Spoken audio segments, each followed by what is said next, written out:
Hi smart Telugu house wife family, ఎలా ఉన్నారు? అందరూ బాగున్నారా? సో మీరు ఎవరైనా ఫస్ట్ టైం చూస్తుంటే మన ఛానల్ సబ్స్క్రైబ్ చేసుకోండి. అలాగే ఇన్స్టాగ్రామ్ కూడా ఫాలో చేయండి, లింక్స్ డిస్క్రిప్షన్లో ఉన్నాయి.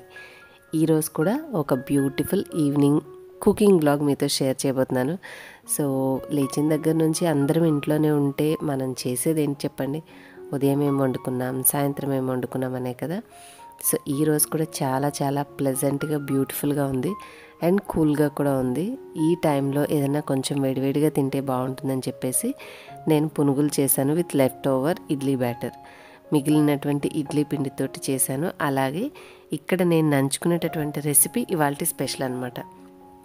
ఇది చాలా డిఫరెంట్గా ఉంటుందండి. టేస్ట్ మనకి ఎలా ఉంటుందంటే, రోడ్ సైడ్ పునుగులు తినేటప్పుడు వాళ్ళు అలా లూజ్గా వేసేస్తారు చూడండి టమాటా చట్నీ. సో అచ్చు ఆ టేస్ట్ తోటి ఇంకా కొంచెం డిఫరెంట్ ఫ్లేవర్ తోటి నేను యాడ్ చేశాను. సో ఆ రెసిపీ మిస్ అవ్వకుండా ఉండాలంటే వీడియోని స్కిప్ చేయకుండా లాస్ట్ వరకు వాచ్ చేయండి. అసలు మీరు ట్రై చేసిన తర్వాత అసలు ఆసమ్గా ఉంది. టమాటా చట్నీతో తినటం అది వేరు. మనం రెగ్యులర్గా చేసుకునే అన్నంలో కలుపుకునే టమాటా చట్నీ, టమాటో కొత్తిమీర చట్నీ, సో ఈ కాంబినేషన్స్ అన్నీ టోటలీ డిఫరెంట్ అండి. ఇది ఎస్పెషల్లీ పునుగులు లేదంటే మనం మోమోస్ అలా చేసుకున్నప్పుడు డిప్ చేసుకునే ఒక మంచి డిఫరెంట్ కాంబినేషన్ అనమాట. మళ్ళీ ఏమైనా కొత్త ఇంగ్రీడియంట్స్ కావాలంటే అస్సలు కాదు.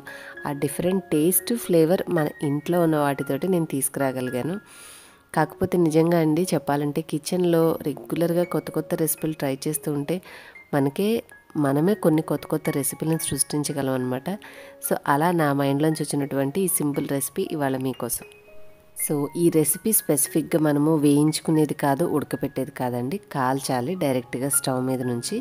సో దానికోసం మనకి ఇటువంటి చిన్న గ్రిల్ ప్యాన్ ఉంటే ఆ టమాటాలు అవి అటు ఇటు పడిపోకుండా చక్కగా సపోర్ట్ ఉంటాయి. సో వాటిని నేను స్టవ్ మీద పెట్టేసి సిమ్లో పెట్టాను. అండ్ ఇప్పుడు పిండి దగ్గరకు వద్దాం. ఇది ఉదయం నేను ఇడ్లీ వేయంగా మిగిలినటువంటి పిండిలో కొంచెం లూజ్గా ఉంటుంది కాబట్టి దానికి సపోర్ట్గా మనము మైదా కానీ గోధుమ పిండి కానీ కలుపుకోవచ్చు. అలాగే సన్నగా తరిగిన కొత్తిమీర, ఉల్లిపాయ ముక్కలు, పచ్చిమిర్చి ముక్కలు వేయకుండా కచ్చపచ్చగా దంచేసి నేను పప్పు గుత్తితో మెదిపి ఆ గుజ్జు వేసాను. సో దట్ ఫ్లేవర్ చాలా బాగుంటుంది. కొంచెం జీలకర్ర వేసి ఫైనల్గా ఉప్పు సరిపోయిందా లేదా సరి చూసుకుంటే మనకి పునుగుల పిండి రెడీ అయిపోతుంది. సో అది అలా పక్కన పెట్టేసుకున్న తర్వాత మధ్యలో ఒకసారి మనము టమాటాలని కానీ పచ్చిమిర్చి పెట్టాము, 2-3 వెల్లుల్లి రెబ్బలు పెట్టాము. ఇక్కడ మెయిన్ దీంట్లో వచ్చే మంచి ఫ్లేవర్ అంతా కూడా మన వెల్లుల్లి నుంచే వస్తుందండి. టమాటా అనేది కామన్ టేస్ట్, కానీ దానికి ఎక్స్ట్రా అడిషనల్ ఫ్లేవర్ అంటే మనం వేసే వెల్లుల్లి అనమాట. అలా మరీ ఎక్కువగా వేస్తే అది డామినేటింగ్గా ఉంటే మనకి తినటానికి బాగోదు. సో నేను తీసుకున్న 3 టమాటాలకి 3 వెల్లుల్లి తీసుకున్నాను. ఆ గార్లిక్ ఫ్లేవర్ అనేది కరెక్ట్గా సరిపోయింది. పచ్చిమిర్చి స్పైసీగా తినేవాళ్ళు ఇంకొకటి వేసుకోవచ్చు. అంత స్పైసీనెస్ వద్దు, మీడియంగా చాలా అనుకునే వాళ్ళకి 2 సరిపోతాయి. సో వాటిని అలాగా మనం మధ్యలో టర్న్ చేసుకుంటూ చక్కగా వేపుకుంటూ ఉండాలి. ఇవి చిన్నవే కదా వెల్లుల్లి పచ్చిమిర్చి, అవి త్వరగా వేగిపోతే వాటిని తీసి పక్కన పెట్టేసి పైన మాడిపోయినటువంటి తొక్కు అనేది మనమేం వాటర్ కింద కడగాల్సిన అవసరం లేదండి.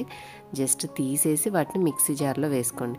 కొంచెం అక్కడక్కడ మిగిలినా కూడా ఆ స్మోకీ ఫ్లేవర్ అనేది ఉంటుంది. అంటే మనం కాల్చినప్పుడు వచ్చిన ఆ స్మోకీ ఫ్లేవర్ ఉంటేనే తింటుంటే డిఫరెంట్ టేస్ట్ అనేది మనం ఎంజాయ్ చేయగలుగుతాం.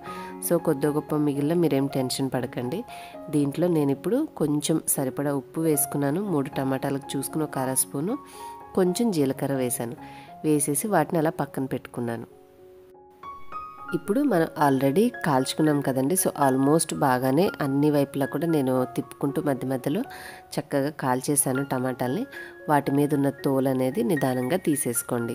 ఇందాక చెప్పినట్టుగా కొంచెం అక్కడక్కడ నలుపుగా మిగిలిన ఇబ్బంది ఏం లేదు. సో టమాటా ముందు భాగం కొంచెం గట్టిగా ఉంటుంది చూడండి, మనం కట్ చేసుకునేటప్పుడు కట్ చేస్తాం కదా. సో అది కూడా కట్ చేసేసుకోండి. ఈ విధంగా నేను చాక్ హెల్ప్ తోటి మొత్తం అన్ని 3 టమాటాలని కూడా దీనిపైన ఉన్న తోలు అనేది తీసేసాను.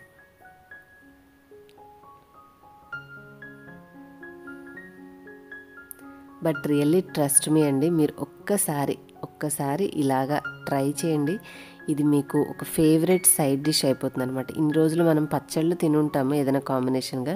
సో చట్నీ కంటే కూడా ఇలా చేసుకుంటే బాగుండిద్ది అని గ్యారంటీగా అంటారు. సో డెఫినెట్గా ట్రై చేయండి. మన ఇంట్లో పచ్చిమిర్చి, వెల్లుల్లి, టమాటాలు ఉండవా అండి చెప్పండి? ఎంతసేపు, ఒక్క నిమిషం. మీరు ఒకవేళ ఈ గ్రిల్ ప్యాన్ లేకపోయినా మనము పుల్కాలు కాల్చుకునే స్టాండ్ ఉన్నా కూడా పెట్టుకోవచ్చు. ఏదైనా సరే సపోర్ట్ ఉంటే కొంచెం పొయ్యి మీద అటు ఇటు పడిపోకుండా ఉంటుంది. సో నేనైతే మొత్తానికి చక్కగా వీటికున్న మొత్తం మాడిపోయిన పైన పెచ్చు తీసేసి రెడీ చేసేస్తున్నాను. జస్ట్ ఇంతే అండి. మనం అలా స్టవ్ మీద నుంచి తీసి వాటి మీద ఉన్న తోలు తీసేసామంటే మనకి వీఆర్ రెడీ టు ఈట్ అనమాట. సో ఇప్పుడు ఈ విధంగా రెడీ చేసుకున్న వాటిని ఇందాక మనం పచ్చిమిర్చి, అలాగే ఉప్పు, వెల్లుల్లి వేయించుకున్నటువంటిది, అది మనం రోస్ట్ చేసుకున్నాం కదా కాల్చుకున్నది, ఇవన్నీ ఒక్కసారి గ్రైండ్ చేయండి. సో దట్ అవి ఎక్కడా కూడా ముక్కలు లేకుండా ఫైన్గా నలిగిపోతాయి. ఆ తర్వాత మనం ఆల్రెడీ తోలు తీసుకున్నటువంటి ఈ టమాటా వేసేసి ఫైనల్గా ఒక్కసారి అలా స్మూత్గా తీసేసుకోవాలి. మనమేం కచ్చాపచ్చా ఉంచాల్సిన అవసరం లేదు. స్మూత్ ఫైన్ పేస్ట్ లాగా ఒక 1/2 నిమిషం పాటు గ్రైండ్ చేసామంటే మంచి టెక్స్చర్ తోటి చక్కగా రెడీ అయిపోతుంది. కాకపోతే ఇందులో మీకు ఓ గ్రేట్ కలర్ ఏం కనపడదు. నేను కొంచెం పసుపు కూడా వేసాను ఇందాక, అంటే అటు హెల్త్కి మంచిది కదా అని చెప్పి. సో ఫైనల్గా టెక్స్చర్ ఇలా ఉంటుంది. చూడ్డానికి ఇలాగుంది, అంత గ్రేట్నెస్ అని అనుకోకండి. ఒకసారి మీరు టేస్ట్ చేస్తే మీకు ముక్కుకి తగిలే ఆ ఫ్లేవర్ కానీ, నోటికి తగిలే ఆ స్పైసీనెస్ టేస్ట్ కానీ డిఫరెంట్గా ఉంటుంది. డెఫినెట్గా ఎంజాయ్ చేస్తారు. సో ఫైనల్గా ఇలా నేను ముందైతే చట్నీ రెడీ చేసి పెట్టాను. పునుగులు ఎంతసేపు అండి, ఆయిల్లో వేస్తే టకటక అయిపోతాయి. కానీ దాంట్లో మంచింగ్ ఇంపార్టెంట్ కదా, అందుకని చెప్పేసి ముందు వర్క్ అంతా నేను చట్నీకి ప్రిపేర్ చేసుకున్నాను. చట్నీ అది రెడీ చేసేసి అదే టొమాటో సాస్ డిప్ అనేది పక్కన పెట్టుకొని ఇప్పుడు ఆయిల్ పెట్టేసుకొని బండిలో చక్కగా నేను పునుగులు అనేవి వేసేసుకుంటున్నాను. ఇంకా ఇవేముంది, నిదానంగా కొన్ని వేగుతూ ఉంటే తీసేసి అలా పెట్టేసుకొని అది రెడీగా పెట్టేసేసుకొని తింటే చాలా చాలా ఎమ్మీగా, అసలు బ్యూటిఫుల్ ఈవినింగ్ హ్యాపీగా ఎంజాయ్ చేసాము. డెఫినెట్గా మీరు కూడా ఇడ్లీ పిండి కానీ, దోశ పిండి కానీ ఇట్లా మిగిలిపోతే ఖచ్చితంగా అలా పునుగులు వేసుకుని ఇలా ట్రై చేయండి. అండ్ ఇది మనకి దోశ, ఇడ్లీలో కూడా బాగుంటుంది. బట్ పునుగులకైతే చాలా చాలా బెస్ట్ కాంబినేషన్ అనమాట. డెఫినెట్గా మీరు లవ్ చేస్తారు, తప్పకుండా ట్రై చేయండి. సో ఈ విధంగా నేను పునుగులు కూడా అన్నీ వేసేసి ఇక ఒక ప్లేట్లో పెట్టుకొని కూల్గా, నిన్న సాయంత్రం మహర్షి మూవీ ఏదో వస్తూ ఉంది టీవీలో, అది చూసుకుంటూ మా ఫ్యామిలీ మొత్తం ఎంజాయ్ చేసామన్నమాట.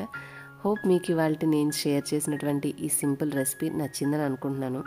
ఇట్లాగే మీకు మంచి మంచి రెసిపీస్ అనేవి పోస్ట్ చేస్తూ ఉంటాను. ఇంకేమైనా మీకు కావాలంటే నాకు కామెంట్ సెక్షన్లో చెప్పండి. సో దట్ నేను నోట్ చేసుకుని ట్రై చేసినప్పుడు డెఫినెట్గా మీకు వీడియో ద్వారా పోస్ట్ చేస్తూ ఉంటాను.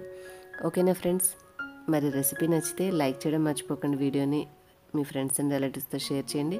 ఇటువంటి మంచి యూస్ఫుల్ అండ్ ఎమ్మీ రెసిపీస్ ఇక నుంచి నేను పోస్ట్ చేస్తూ ఉంటాను. మిస్ అవ్వకుండా ఉండాలంటే ఏం చేయాలి? మన ఛానల్ సబ్స్క్రైబ్ చేసుకుని పక్కన వచ్చిన ఆల్ నోటిఫికేషన్ బెల్ కూడా సెలెక్ట్ చేసుకోండి.